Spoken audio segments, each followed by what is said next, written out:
Hi friends, welcome to అత్తా కోడళ్ళ వంటిల్లు. ఈరోజు మనం కొర్ర బియ్యం పాయసం చేసుకుందాం. దానికోసం నేను చిన్న గ్లాస్తో కొర్రలు తీసుకొని కడిగి పక్కన పెట్టాను. ఇవి వేసుకుందాం. కొర్రలు ఎన్ని తీసుకున్నామో అన్నీ ఒక 4 గ్లాసులు వేయాలి. వాటర్ కానీ పాలు కానీ మిల్క్. ఒక 2 గ్లాసులు వాటర్, ఒక 2 గ్లాసులు మిల్క్ వేసుకుందాం.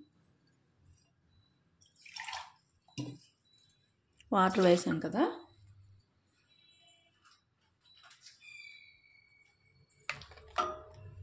పాలు కూడా వేసుకోవాలి.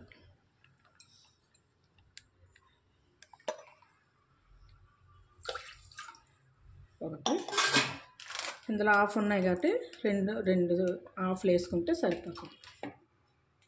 ఇదిగోండి, ఇలా పెట్టి మూత పెట్టి వేసుకొని మూత పెట్టి ఒక 3 విజిల్లు వస్తే పొయ్యి ఆఫ్ చేసుకోవాలి. 3 అయితే సరిపోతాయి.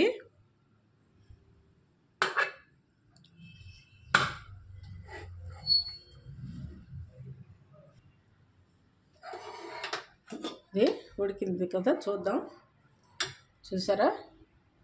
ఇది పక్కన పెట్టుకొని బెల్లం కరిగించుకుందాం. దానికోసం కొంచెం జీడిపప్పు,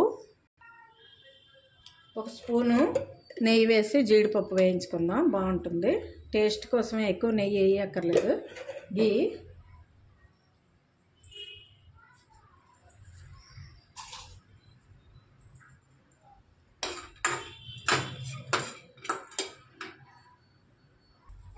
జీడిపప్పు చూసారు కదా, ఎర్రగా వేగింది. ఇందులోనే మనం ఎంత తీసుకున్నామో అంత, కొర్రలు ఎంత తీసుకుంటే బెల్లం కూడా అంతే వేయాలి. వేసి వాటర్ కొంచెం వేసి కరిగించుకుందాం.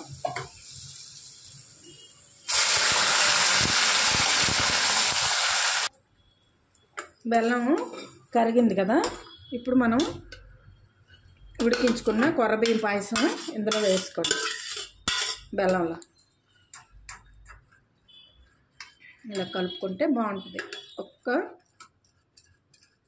3 మినిట్స్ ఉడికించుకోవాలి.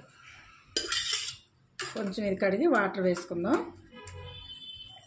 ఇప్పుడు పాలు కూడా ముందే ఇది ఉడికేటప్పుడే పాలు వేస్తాం కాబట్టి బాగుంటుంది. కొర్ర బియ్యంలోని చాలా విటమిన్స్ ఉంటాయి. అప్పుడప్పుడు పిల్లలకి మామూలుగా చేస్తే తినరు కదా, బెల్లం కూడా మంచిదే కాబట్టి బెల్లం పాలు వేసి చేస్తే చాలా బాగుంటుంది.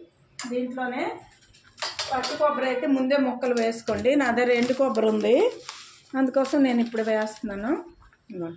కొంచెం ఎండు కొబ్బరి కూడా వేసుకోండి, బాగుంటుంది. కొబ్బరి కూడా గుడ్ కొలెస్ట్రాల్, పిల్లలకైనా పెద్దవాళ్ళకైనా మంచిదే. స్వీట్ చూసుకోండి, ఇంకా మీకు స్వీట్ కావాలంటే కొంచెం బెల్లం వేసుకోండి.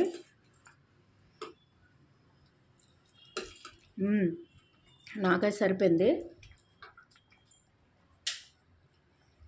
ఇప్పుడు యాలక్ పొడి వేసుకుందాం.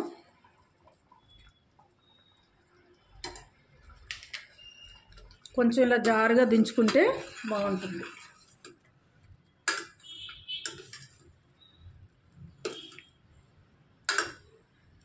చూసారు కదా, కొబ్బరి పొడి, కాజు వేస్తే పిల్లలు పెద్దలు అందరూ కూడా ఇష్టంగా తింటారు. చాలా టేస్ట్గా ఉంటుంది. కొర్ర బియ్య పాయసం రెడీ అయింది. పొయ్యి ఆఫ్ చేసుకుందాం. ఈ వీడియో మీకు నచ్చినట్లయితే షేర్ చేయండి, లైక్ చేయండి. కొత్తగా చూసే వాళ్ళైతే సబ్స్క్రైబ్ చేసుకోండి. Okay, thank you for watching.